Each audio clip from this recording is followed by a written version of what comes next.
Hey, this is Steve, here to share with you how to never stop serving the Lord. Now, I could give you some ideas of how to serve the Lord, but how can you never stop serving the Lord? That's a pretty big difference. In fact, there's 4 things that I want to share with you today for my own devotions of studying the Bible. 4 things that will help you never stop serving the Lord. You know, one of the first things that I think we have to come to grips with and believe is that we all serve something or we serve someone. The most successful person, the person who appears the freest in life, they all serve something or someone. We serve our careers, we serve our bosses, we serve our desires, we serve our thoughts. The list goes on and on. We serve our insecurities, we serve our fears and our worries. We all serve something or someone. And when we come to grips with that, then it just becomes a decision of saying, who's the best thing to serve or who's the best person to serve, and really focus in on just that. And what I've learned is that Jesus is the best person to serve. He's the Son of God. He cares for you. He cares for me. In fact, I see in Matthew, I love this verse. I wrote this in my journal. Matthew 11, verses 28 through 30. Jesus says, he says, "Come to me, all of you who are weary, overwhelmed, tired, stressed out, distressed. Come all of you to me who have these, you're tired out, you're burdened, you're overwhelmed, and I will give you rest." Quit all your other masters, all the other things that you have determined that you're going to serve, and come to Jesus. He says, "Take my yoke upon you and learn from me, for I am gentle and humble in heart." Let me ask you, are your worries gentle and humble in heart? Are your obsessions, your addictions, whatever it is that you struggle with, are they humble in heart? I know mine aren't. Jesus, though, is gentle and humble in heart, and he says, you will find rest for your soul. And here's what I've found, man. Every time I make the decision to say, you know what, I'm going to serve the Lord, I just totally relax. I almost become like a noodle and just rest. Why? Because I'm serving someone who cares for me, who has my best interest in mind. He says, my yoke is easy and my burden is light. So if you, like me, come to the conclusion that we're all going to serve somebody, it may as well be Jesus. The question remains, though, how to never stop serving the Lord so that we never get out of that realm of rest, of peace, of confidence. And so what I'd like to share with you is, from my devotions this last week, was in Joshua 24 in the Bible. There's a whole book about this man named Joshua. He was the leader of Israel after Moses, and he's the one that brought these 2 million Israelites and Jews into the promised land, into the land of Canaan. And if you remember the stories of crossing Jordan, the river Jordan, the miraculous parting of the waters, and then they went to Jericho and they saw the walls of Jericho miraculously fall down, and little by little they were able to take the promised land just as God had promised them. Well, in this chapter in Joshua 24, this is where Joshua says, "As for me and my house, we are going to serve the Lord." And as I read this in Joshua 24, I found 4 ways how we can never stop serving the Lord. And I just want to share them with you. I've journaled these things. I've talked to a couple of other people, and they've found them very helpful. So I bet and I hope that you're going to find them helpful as well. So I start here in Joshua 24, verse 1. Joshua has assembled, in verse 1, the very first part of this chapter, Joshua has assembled all the leaders of Israel, all the judges, all the influencers of that time, and he sits down with them and has a leadership meeting with them and shares his heart and really pushes them a little bit, as you'll see here in just a second. But he starts going through all the history. This is a little later in life with Joshua. They've already conquered the majority of the promised land, and Joshua says, he starts going through all the benefits of what God has done.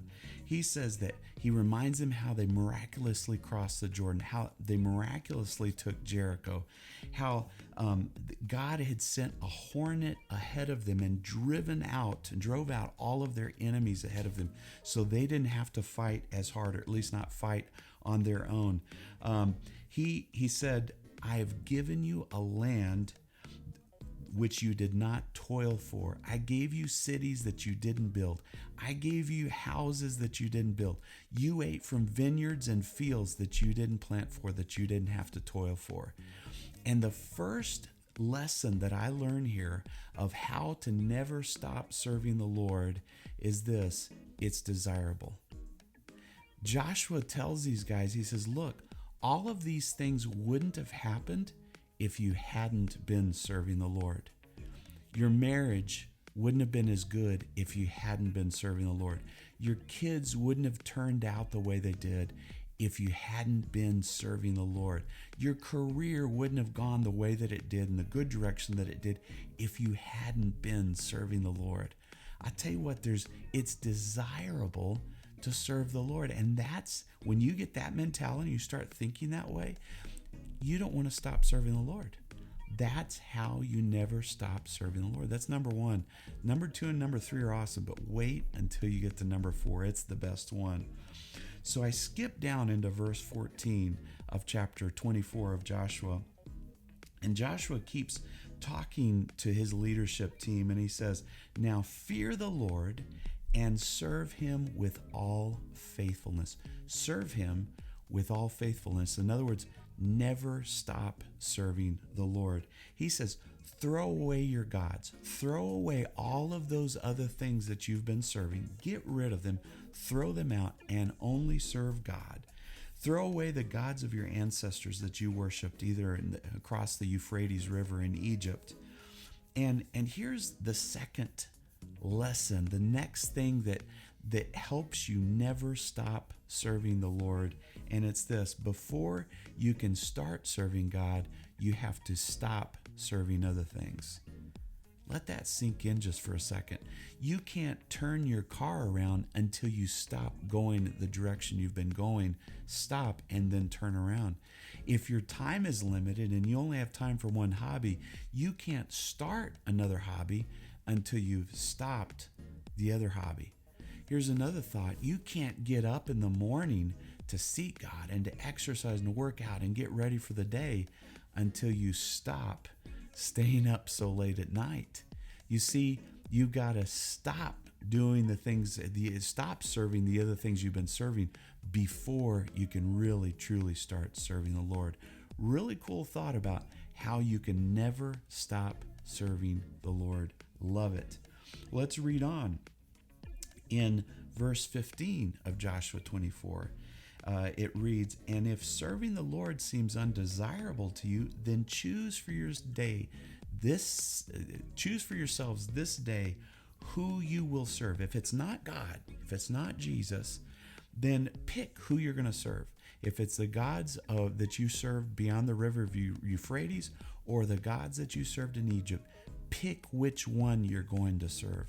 Now, I think Joshua's kind of making fun of them at this point, and kind of tongue-in-cheek. I kind of liken it to this.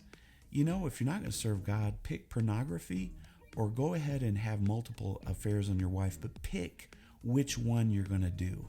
If you're going to get drunk and go party, pick beer or pick vodka, but pick what you're going to go with. You see how crazy it was? Joshua's saying either one is not going to serve you well. And I remember in Revelations where God says to one of the churches there in the book of Revelations, he says, I'm about to spit you out of my mouth. You're lukewarm. You're riding the fence. Get on the right side of the fence or get on the left side of the fence, but make up your mind. Man, pretty harsh, tough, pushy language, but it speaks to us. We've got idols hidden, even as Christians. We've got idols hidden in different parts of our life that sometimes we're not even aware of. And God's saying, pull those things out and get rid of them. Make up your mind who you're going to serve. And this is where Joshua makes the statement in Joshua 26. He says, but as for me and my house, we are going to serve the Lord. It's decision time. And that's the third thing that will help you never stop serving the Lord, is to make a daily decision. Now pick up on this. You and I don't think we can make a lifelong decision.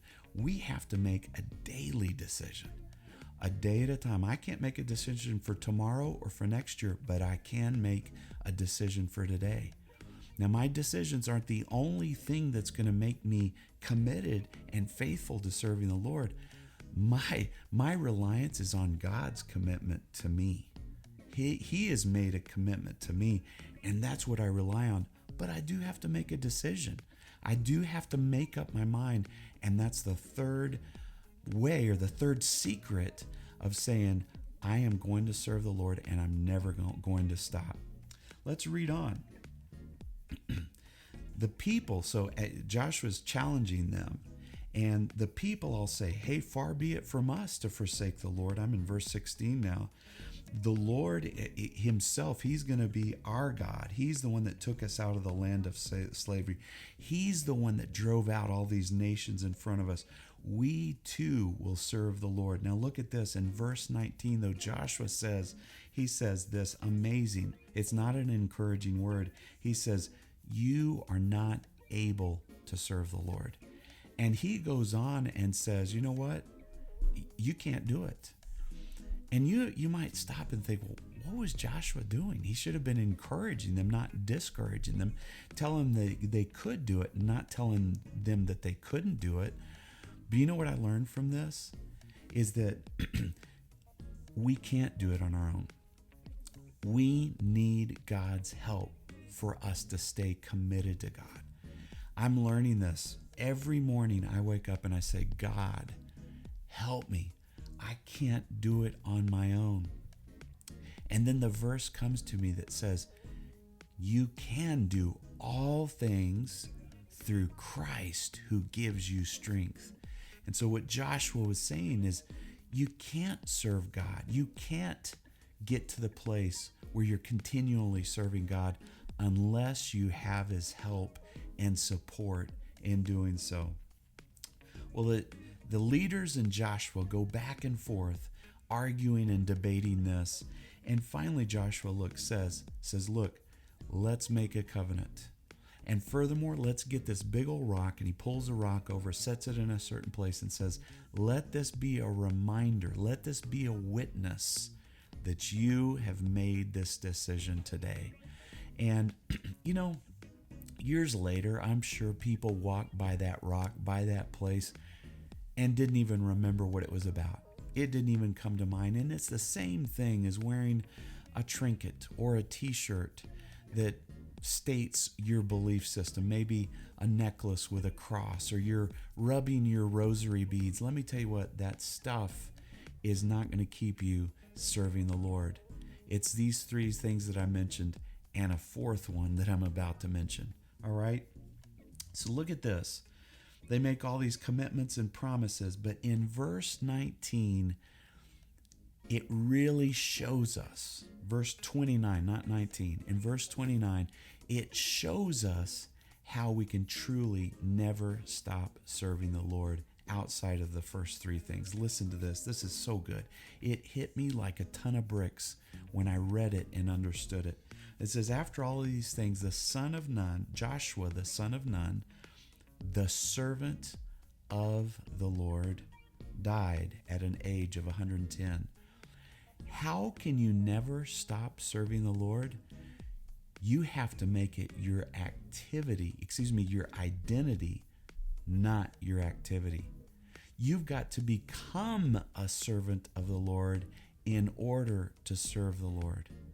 We're always trying to fix the externals, our behaviors, our habits, what we say, our reactions, and we hope that the changes in behavior will change who we are. And that's simply not how it works. God changes us from the inside out, not from the outside in. In order, and this is spiritual talk here, so listen to me and take it as such. In order to change the fruit of the tree that we are, we have to change the tree. We can't change the tree by simply changing its fruit. That's impossible. Listen to some of these other statements that I journaled as I was thinking about the reality of it being more our identity versus our activity. It starts with who you are, not with what you do.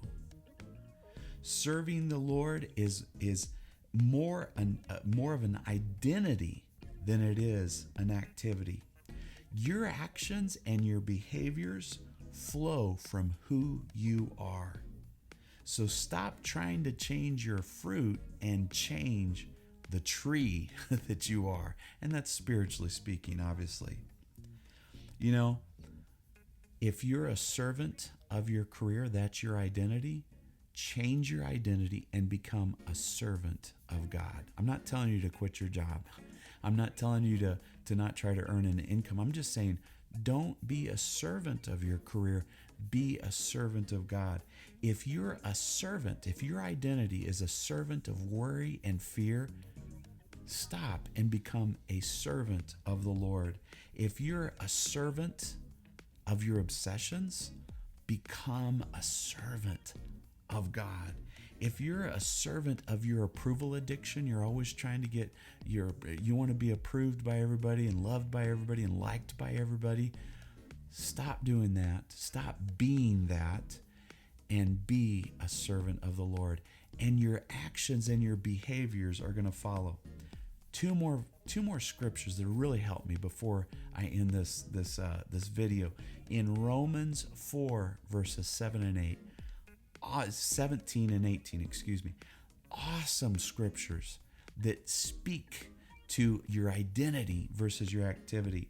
Here, Romans is being written by the Apostle Paul. It's in the New Testament in the Bible, and it describes God as the one who gives life to the dead and calls into being those things which are not. So you might say about yourself, Steve, I am an addict, or I am a workaholic, or I have been married several times and I can't seem to be faithful to my spouse. You know what? God is calling you something different than what you see right now. He has an identity for you that you don't see, you're not experiencing right now, and He's calling it into existence in your life even before you can see it. So where does that leave you? How can you go from being a servant of any one of these things that we've mentioned and become a servant of God? Well, in verse 18 of Romans 4, it says, against all hope, in other words, against all odds, against all external things that Abraham could see, Abraham in hope believed.